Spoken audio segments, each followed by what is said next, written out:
Welcome to the deep dive. Today we're jumping into the Atari Jaguar, Atari's last big shot at the home console market. Yeah, it's a fascinating story. We've got some great sources looking at, how it all went down. And this is for you if you want the core story, the essentials, without getting bogged down in, like, super technical stuff. We're aiming for clarity. Exactly. Our mission here is to really pull out the key insights.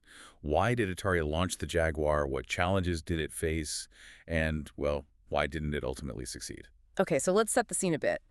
Atari, back in the day, they were giants, right? Pioneers. Absolutely. Arcade, early home consoles. They basically started it all. But the Atari we're talking about here in the early 90s is different. Post-Crash, post-Warner, this is Atari Corporation run by Jack Tramiel. Right, the Commodore guy. And Atari Core was, well, struggling, let's be honest. Yeah, they were fighting on a few fronts, weren't they? Their older consoles were, legacy by then. Totally. The 2600, 5200, 7800, none had really kept pace. And the home computer battle. The ST versus the Amiga. The ST was losing that one. It was. Well. And then there was the Lynx handheld. Yeah. Technically impressive, sure. But against the Game Boy, no chance, really. Not in terms of market share, no. So Atari desperately needed something new, something big, a hit. So facing all that pressure, they did something pretty interesting. They didn't just rely on their own R&D. No, they looked outside. To the UK, actually. Flare Technology with Martin Brennan and John Mathieson, ex-Sinclair guys. That's them. They'd worked on the Conix multi-system, which never quite made it. And this led to Flare 2. Uh-huh. And Flare 2 started working on two separate projects for Atari, sort of simultaneously. Right, there was the Panther, a 32-bit system. And the Jaguar, the 64-bit one, which, maybe shows ambition or maybe a bit of hedging their bets. But ultimately, the Panther got dropped, right? Yeah. In 91. Yeah, they decided to go all in on the Jaguar. Apparently, the 64-bit tech was just moving faster. Okay, so fast forward to 1993, the official Jaguar announcement. And Atari came out making some pretty bold claims, like over 150 developers already on board. Names like Gremlin, Microprose, Ocean, Titus. Big European names, mostly. Yeah, and Sam Tramiel, Jack's son, running things day to day. Then he's quoted saying the Jaguar would revolutionize the state of home entertainment. Big words. They also announced a partnership with Time Warner. The idea was to use Time Warner's movie library for games. That was the plan. Leverage that content.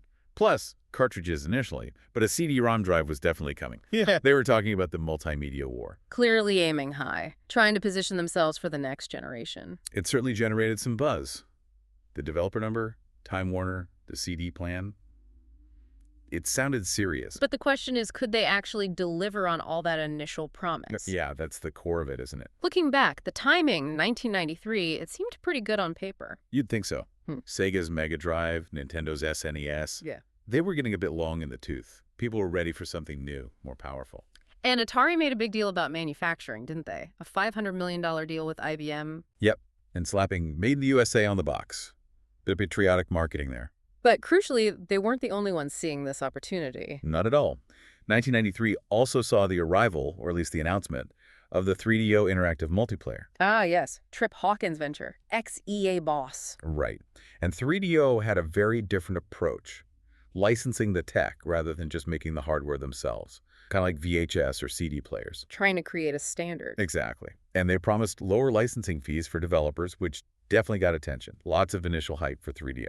But that launch price, oof, $700. Yeah, $699.99, just a month before Jaguar hit the shelves, and some of their big games got delayed too. Meanwhile, Atari's big marketing push was all about the bits. Oh yeah, 64-bit.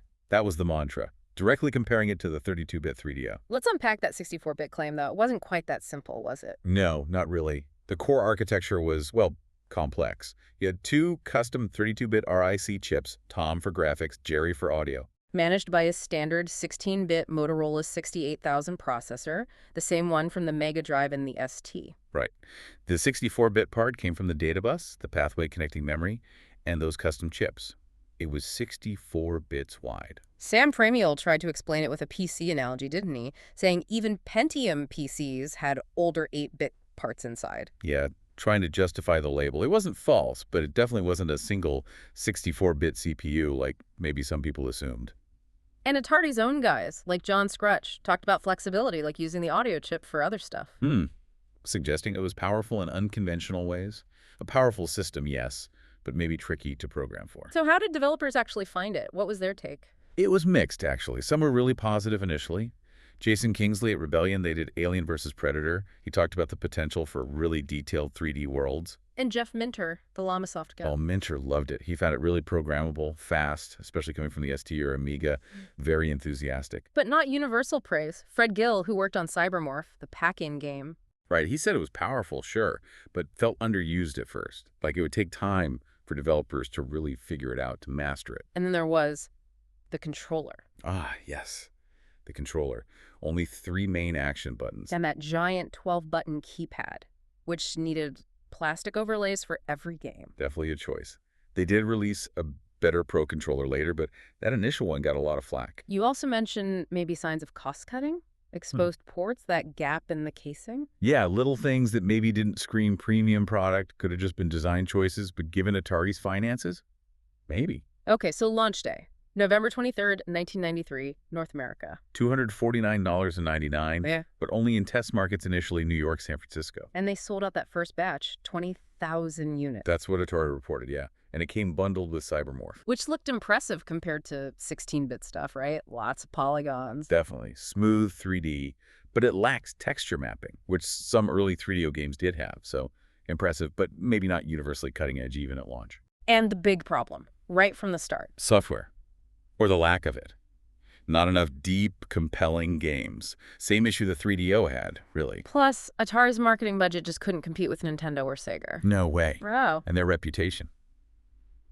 Well, people remembered the earlier stumbles. Some industry folks, like Ian Mathias from Virgin, basically said if it had a Sega or Nintendo logo, people would see it differently. So the existing Mega Drive and SNES owners, they mostly just stuck with what they had. Pretty much. There wasn't that killer app that must have reason to jump to Jaguar early on. And just as Jaguar and 3DO were trying to find their footing, the ground started shifting again, big time. Oh yeah, the hype machines for the next gen started revving up. Sega Saturn and Sony PlayStation. Sega had that arcade cred, didn't they? Virtua Fighter, Daytona USA.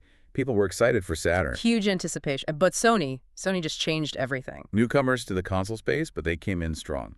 Incredibly strong, powerful 3D hardware, fantastic developer support right out of the gate, and crucially, a really competitive price. And that combination just steamrolled the competition. Pretty much. It spelled doom not just for Jaguar and 3DO, but eventually for Saturn too. And definitely for things like the Sega 32X add-on. But even with Sony and Sega looming, Atari didn't just give up on the Jaguar immediately. No, they kept plugging away. Sam Tramiel was still making some very bold claims about the Jaguar's power. Saying it was as good as Saturn, maybe better in some ways, only slightly behind PlayStation. Yeah, claims that were, well, hard to back up with actual games across the board. But they did get some genuinely good games out, didn't they? That gave them some credibility. Absolutely. Alien vs. Predator was a standout. Tempest 2000, Jeff Minter's game was fantastic. And Doom. John Carmack himself ported Doom to the Jaguar. Right. And Carmack famously said something like, it was the best designed video game hardware around at that moment. High praise from a legend. So there were these glimpses of brilliance. Definitely. But the underlying problem never went away. Not enough software? Still. Exactly. Too many quick, lazy ports from 16-bit systems that just didn't show off what the Jaguar could do. It just reinforced the feeling that there wasn't enough there. Okay, now there was this interesting side story involving Sega, right? A legal settlement. Yeah, end of 1994. Atari and Sega settled a patent dispute that had been rumbling for a while. Went back to old Atari patents, maybe even the 9-pin joystick port. And Sega paid Atari quite a bit of money. They did.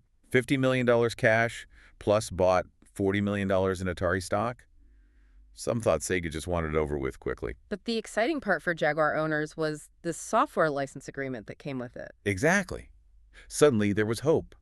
Maybe Virtua Fighter on Jaguar, Daytona USA, Sega arcade hits. That would have been huge, a real system seller, potentially. It really could have been.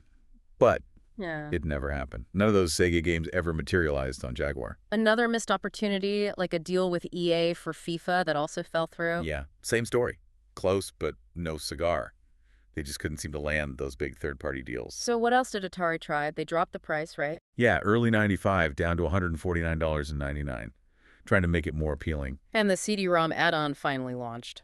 It did. Came with Battlemorph, a sequel to Cybermorph, and Minter's Virtual Light Machine, which was more visualizer. But the CD drive didn't exactly set the world on fire either. No, the library for it remained pretty small, and then there was the VR thing. Oh, right, the VR headset, partnering with virtuality. Uh-huh. They showed it off at trade shows. Looked Yeah. kind of cool, but it was basically just a rebadged virtuality unit. And that deal fell apart too, early 96. Yep, canceled.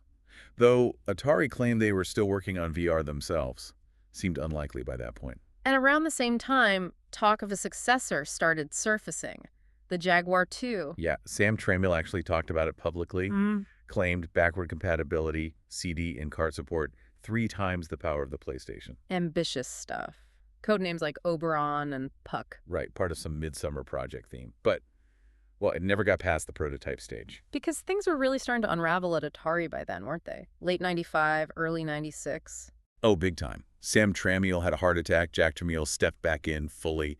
Layoffs started. And rumors were flying that they were going to ditch the Jaguar and just make PC games. Exactly. Then the head of their North American operations resigned, basically saying Atari wasn't really in the console business for the long haul anymore. The CFO tried to deny it, but the writing was on the wall. Pretty much. And then the financial results came out. April 1996, the SEC filing. That laid it bare, didn't it? Absolutely brutal figures. Revenue crashed from nearly $39 million in 94 down to under $15 million in 95. And the sales numbers for the Jaguar itself. Only about 125,000 sold by the end of 95, and they still had 100,000 units sitting in warehouses unsold. Just devastating. That was basically the end of the line. It was. The next step was pretty much just liquidation. July 96, they did that reverse merger with JTS, the hard drive company. Just a way to sell off the assets, really. Pretty much. Tiger Software bought up all the leftover Jaguar stock consoles, games presumably for pennies on the dollar. And then JTS sold the Atari name itself to Hasbro Interactive in 98. Yep. And then JTS went bankrupt shortly after. The end of that chapter. But, the Jaguar didn't completely vanish. Hasbro did something interesting. They did. In May 99, they released all the Jaguar patents into the public domain. Which was great for enthusiasts, right? Opened the door for homebrew development. Exactly. People started making new games for it. We even saw Rebellion's Lost game, Skyhammer, get an official release in 2000. And then there's the weirdest part of the afterlife story. The console molds. Oh, that's bizarre. A dental imaging company, Imagine Systems, bought the molds in 97. And used the Jaguar shell for a dental camera, the hot rod. And the cartridge molds for memory cards, just wild. And those molds changed hands again later for that failed retro VGS console. Right. Mike Kennedy bought them for the retro VGS Coloco Chameleon project, which imploded spectacularly with fake prototypes. Where'd they end up? Eventually with Albert Uruso, the guy behind the Atari website. So they're safe, at least. And the Atari brand itself just kept going, didn't it? Yeah. Infogrames bought it. Yeah, in 2000. It's still around today. Used for the new VCS console, hotels, NFTs. A very different Atari now. So, wrapping this up, the Jaguar's failure, it wasn't just one thing, was it? No, definitely a combination. Brutal competition from Sony and Sega, obviously. The chronic lack of software, both quantity and often quality. Marketing challenges, Atari's own reputation maybe hurting them. And yeah, maybe the hardware itself, powerful but complex, was a factor too. It's still one of those big what-ifs, though. It had ambition. It really did. You saw flashes of what it could do with games like AVP or Tempest 2000. It wasn't without potential. So maybe the final thought for you listening is about those broader lessons. What does the Jaguar story tell us? Well, it really hammers home that cool tech isn't enough on its own, right? Market timing, understanding your audience, and crucially, having the games. That software library is just king. Absolutely. Maybe think about other examples tech that was impressive on paper but didn't make it big. Why did they fail? It's often a similar mix of reasons. Anyway, thanks for joining us for this deep dive.